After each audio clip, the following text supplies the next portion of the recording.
आज 28 में है यूपीएससी प्रीलिम्स 2023 का दिन और हम सेंटर पे पहुंच चुके हैं सर्वोदय विद्यालय। आज हम एस्पिरेंट से इंटरेक्ट करने वाले हैं about how was their exam experience.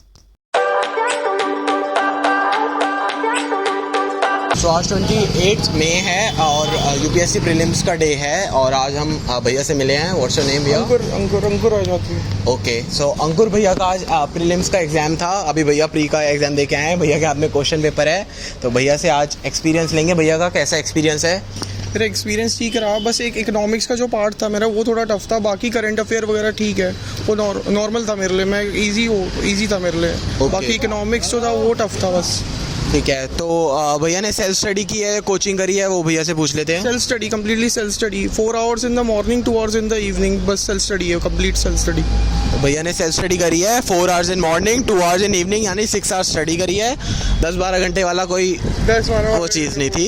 ठीक है, और आपको वेटेज किसका ज़्यादा लगा एग्जाम में? वेटेज का मुझे इकोनॉमिक्स का लगा। इकोनॉमिक्स का लगा, ठीक है। और बाकी करंट अफेयर्स के लिए आप क्या सजेस्ट करना चाहेंगे? अफेयर्स के लिए आप तो करंट अफेयर्स की मैगजीन्स वगैरह होती है वही पढ़ लो, उतना ही काफ़ी है। और ज़्यादा न्यूज़पेपर्स वगैरह वही काफ़ी है, सफिशिएंट है करंट अफेयर्स के लिए। ओके, सो मैगजीन्स तो जैसे कोचिंग वाले प्रोवाइड करते हैं, तो जैसे आप सेल्फ स्टडी कर रहे थे तो आपने मैगजीन कहाँ से वो करी? खरीद ली, बाहर से ही मिल जाती हैं, अवेलेबल होती है मार्केट्स पे, स्ट्रीट्स पे, तो वहीं से ले ली मैंने। अच्छा, और आपके बुक्स एंड रिसोर्सेज क्या रहे? बुक्स थी एक लक्ष्मीवान की पॉलिटी और एक MC ग्रोवल खरीदी थी। एंशिएंट इंडिया हो गई, मिडीवियल इंडिया हो गई, फिर मॉडर्न इंडिया हो गई, वर्ल्ड हिस्ट्री हो गई। तो यही मेरे सोर्सेज थे। MC ग्रोवल हो गया, प्रीवियस ईयर क्वेश्चन पेपर्स हो गए, वही चीज़ मेरे सोर्सेज थे। आपका फर्स्ट अटेम्प्ट था? हाँ, मेरा फर्स्ट अटेम्प्ट है आज। सो अगर आपका ये क्लियर हो गया तो आपकी क्या प्रेफरेंस रहेगी, IAS IPS? प्रेफरेंस तो हमेशा IFS ही रही है, क्योंकि मैंने हमेशा अपना इंस्पिरेशन जो हमारे एक्सटर्नल मिनिस्टर है एस जयशंकर सर, उन्हीं को माना है। उन्हीं से मैंने इंस्पिरेशन लेके सोचा है कि मेरे को IFS ऑफिसर ही बनना है। ओके, तो ये था आज का हमारा फीडबैक भैया की तरफ से। अब हम भैया का एक्सपीरियंस जानेंगे, प्रीलिम्स का एक्सपीरियंस भैया का कैसा रहा था यूपीएससी का। अभी भैया प्रीलिम्स का पेपर दे के आए हैं, CSET का वेट कर रहे हैं, तो अभी जानेंगे भैया से। फर्स्ट ऑफ ऑल भैया का नाम जानते हैं। भैया क्या नाम है आपका? मेरा नाम सार्थक बाजपेयी। सार्थक बाजपेयी भैया का नाम है। और भैया पेपर कैसा हुआ आपका? पेपर थोड़ा एवरेज ही हुआ है। इस बार यूपीएससी ने पैटर्न काफ़ी बदल दिया है लास्ट ईयर कंपैरेटिवली। इस बार टोटली चेंज था, क्योंकि लास्ट ईयर तक हम एलिमिनेशन ट्रिक्स वगैरह अप्लाई करके जो क्वेश्चंस नहीं आते थे, जिससे एक एवरेज लेते हैं तो 30-35 क्वेश्चन सबको पता होते हैं पढ़ाई करने से। बाकी में मेजरली एलिमिनेशन ट्रिक्स वगैरह यूज़ करके, लॉजिकल रीजनिंग, लॉजिक यूज़ करके हम कर देते थे कि मैक्सिमम मार्क्स आ सके। लेकिन इस बार यूपीएससी ने पैटर्न काफ़ी बदल दिया है। लास्ट ईयर जो इंट्रोड्यूस हुआ था पेयर्स वाले ऑप्शंस, तो वो इस बार मैक्सिमम 50% लगभग ऑप्शंस पेयर्स वाले थे।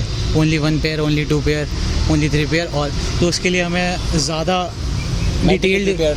डिटेल्ड स्टडी करनी पड़ती है, क्योंकि उसमें हमें तीनों ऑप्शंस के बारे में पता होना चाहिए कि तीनों गलत हैं या एक गलत है, 2 गलत हैं, कौन सा सही है उसमें। तो भैया का कहना यही था कि इस बार ये एलिमिनेशन ट्रिक इतनी मतलब अप्लाई हो नहीं पा रही थी क्वेश्चन पेपर में, क्योंकि यूपीएससी ने अपना पैटर्न चेंज करके ओनली 1 पेयर, बोथ पेयर्स ऐसे ऑप्शन दे दिए थे। तो भैया का कहने का मतलब है कि आपको इन डेप्थ नॉलेज होनी चाहिए थी उस टॉपिक के, तो उससे थोड़ा मतलब डिफ़िकल्टी लेवल थोड़ा और बढ़ गया। लेकिन ओवरऑल अगर आप पूरे एग्जाम की डिफ़िकल्टी लेवल की बात करें, इजी, मॉडरेट, डिफ़िकल्ट, तो या मोस्ट डिफ़िकल्ट? एग्ज़ाम मॉडरेट था, क्योंकि इफ़ यू नो तो आप आंसर लगा सकते थे। कोई भी ऐसा नहीं था कि आपको काफ़ी ज़्यादा सोचना पड़ रहा हो कि ये क्या है, नई चीज़ कोई इंट्रोड्यूस, ऐसा कुछ भी नहीं था। करंट से काफ़ी क्वेश्चंस थे। बाकी पॉलिटी, इकोनॉमी ईजी थी कंपेरेटिवली लास्ट ईयर्स के पेपर्स को देखें तो। और बाकी सब ठीक था, मतलब मॉडरेट पेपर आया काफ़ी। लेकिन बस वही है कि जिसको पता है उसको पता है, तो सारे ऑप्शंस लगा सकता है वो, नहीं तो फिर बेकार है। एलिमिनेशन कोई काम नहीं आता इस बार। आपने कितने आवर्स की स्टडी डिवोट करते थे लाइक अ डे, मतलब ऑन एन एवरेज? 8 आवर्स के मिनिमम 8 आवर्स तो रहता ही था। बाकी अभी प्री से पहले 2-3 महीने से लगभग 10-11 आवर्स ऐसे हो गया था बस।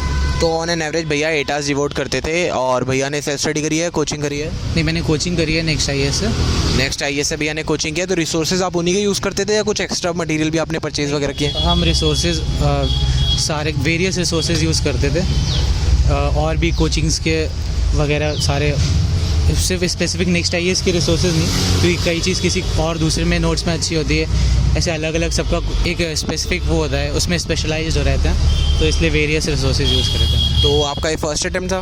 हाँ, मेरा फर्स्ट अटेम्प्ट था। अगर आपसे कहें कि एक मैसेज बाकी फ्यूचर एस्पिरेंट्स को देना हो तो? मैसेज यही होगा कि लीजर वे में स्टडी ना करें, क्योंकि आगे पेपर्स और टफ हो जाएंगे।